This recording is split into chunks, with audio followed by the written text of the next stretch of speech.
Salut copain, ça joue bien. Le pétrodollar, c'est ça quoi. Tu vois, le baril il est tombé à 62 dollars et hop, Trump il a lancé la guerre. C'est pas l'Israël qui a lancé les premières attaques, c'est Trump qui a lancé les premières attaques. Maintenant on voit même que c'est un Tomahawk qui est tombé sur l'école, qui a tué les gamines quoi. Hein, un acte pédosataniste quoi. Tu vois. Bref, tout ça c'est pour le pétrodollar. Tu vois, normalement, il ne devrait pas avoir encore de répercussions à la pompe. Il y a juste les spéculatifs à Wall Street qui ils pètent les plombs, quoi. Voilà, quoi. Mais à la pompe, tu as des réserves de carburant. Le carburant qui t'est vendu aujourd'hui a été acheté avant que le conflit au Moyen-Orient il commence, avant la fermeture du détroit d'Ormuz. Tu comprends? Donc, tout le bénéfice, c'est-à-dire que le, le baril, ils l'ont acheté à 60 dollars, puis maintenant ils te le vendent à 90 dollars le baril. Les 30 dollars de bénéfices qui se font, eh ben tout ça, ça sert à enrichir les caisses noires de la guerre. Les gens, qu'est-ce qu'ils vont croire? La plupart des gens, va croire que le carburant il augmente à cause du prix du détroit d'Ormuz. Machin, machin, là, là, là. Mais ton gouvernement va se faire, vu qu'il touche la TVA, vu qu'il touche des taxes sur le carburant, en vendant maintenant, j'ai vu même 3 euros presque le litre, 2,90 euros le litre à la pompe, eh ben 60% de taxes, ça va pour le gouvernement.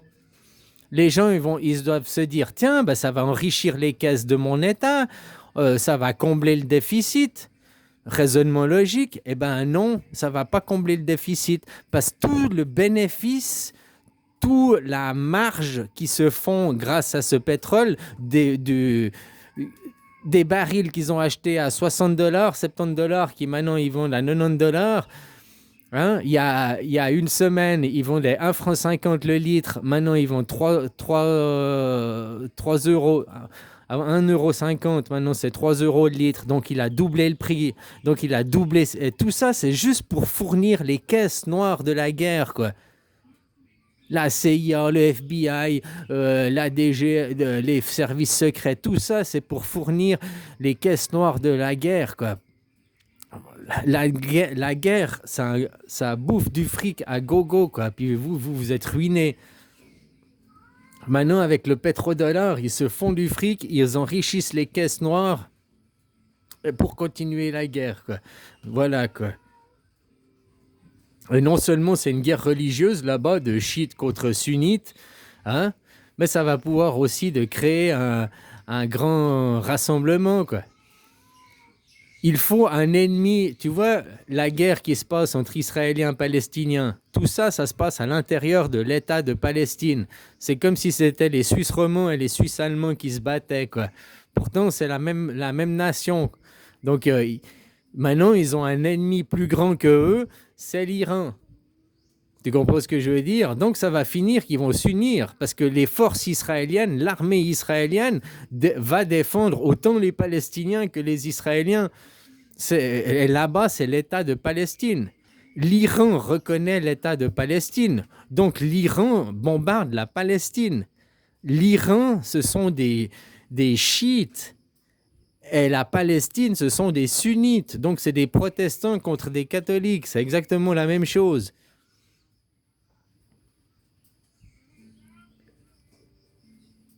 Avant, je disais hier, il représente le mouvement protestant face au mouvement catholique. Ben, qui sont les protestants?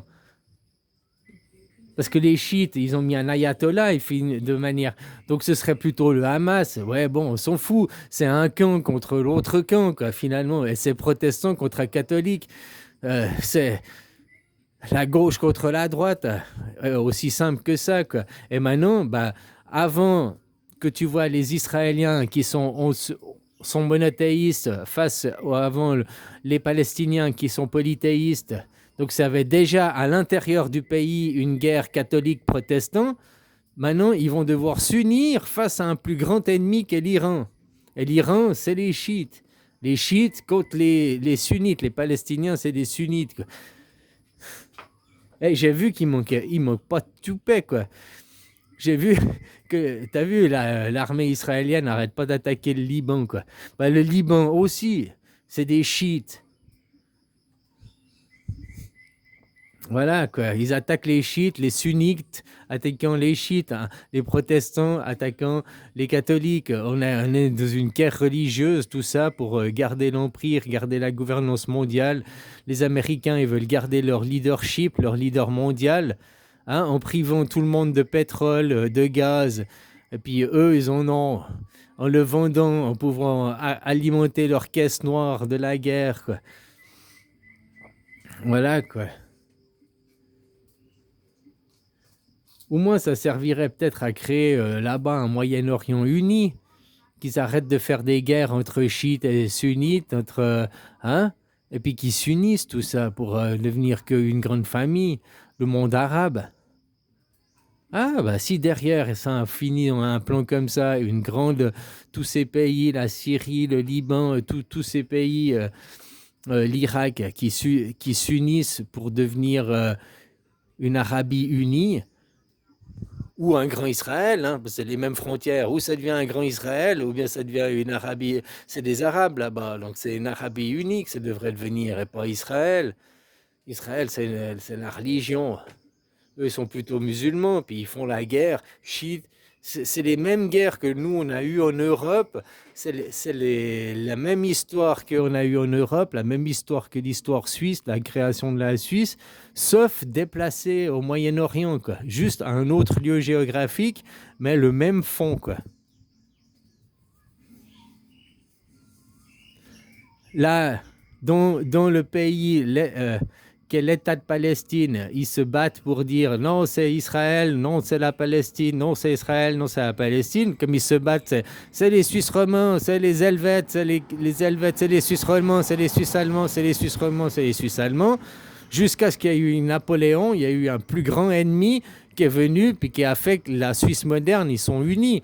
Puis la guerre suisse-roman, suisse-allemand, elle a passé en second plan parce qu'il y a eu les conquêtes napoléoniennes, c'est devenu plus important. Tu vois?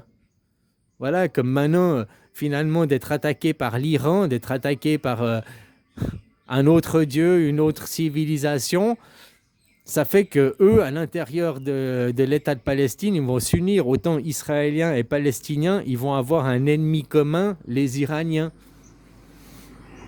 Puisqu'ils bombardent l'État de Palestine, hein. Je sais pas si tu te rends compte, ça c'est concret, c'est réel. Ils bombardent l'État de Palestine là-bas. Vous reconnaissez l'État de Palestine. Tel Aviv, ça fait partie de la Palestine. Tout ça, c'est l'État de Palestine. Et les Palestiniens, c'est des sunnites. Et les Iraniens, c'est les chiites. Donc on est protestants, catholiques. Voilà, guerre religieuse, c'est toujours... L'histoire ne fait que de se répéter. Le lieu géographique est différent, quoi.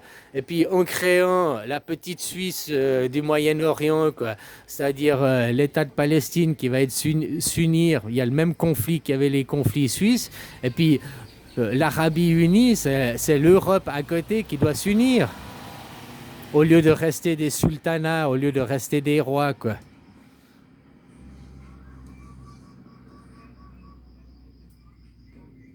Il y en a qui disent Israël fait le travail des Européens. Ben, si c'est pour arriver à détruire les sultanats, à séparer l'État de la religion, pour arriver, comme c'est... parce que tu vois, les États qui ne reconnaissent pas la Palestine, par exemple, la Suisse ne reconnaît pas la Palestine, l'Allemagne ne reconnaît pas la Palestine, les USA ne reconnaissent pas la Palestine. La Hollande, normalement, c'est des États protestants. La Hollande, les Pays-Bas ne reconnaissent pas la Palestine. Tout ça, c'est les pays qui étaient du protestantisme, c'est les bases du protestanat, quoi, du protestantisme. Hein, qui reconnaissent pas la Palestine, ils reconnaissent Israël. Israël est censé représenter le protestant, mais tu vois bien qu'ils représentent, eux, un dieu, le monothéisme, ils représentent leur religion, ils représentent le catholisme. C'est un petit peu les cons utiles, les cons de service, quoi.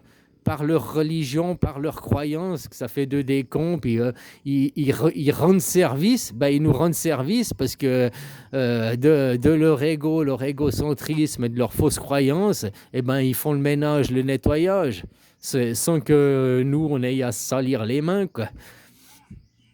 On peut dire ça indirectement. Il y en a qui ont cette théorie, et puis, suivant le point de vue adopté sur la situation, c'est pas faux, quoi. Voilà.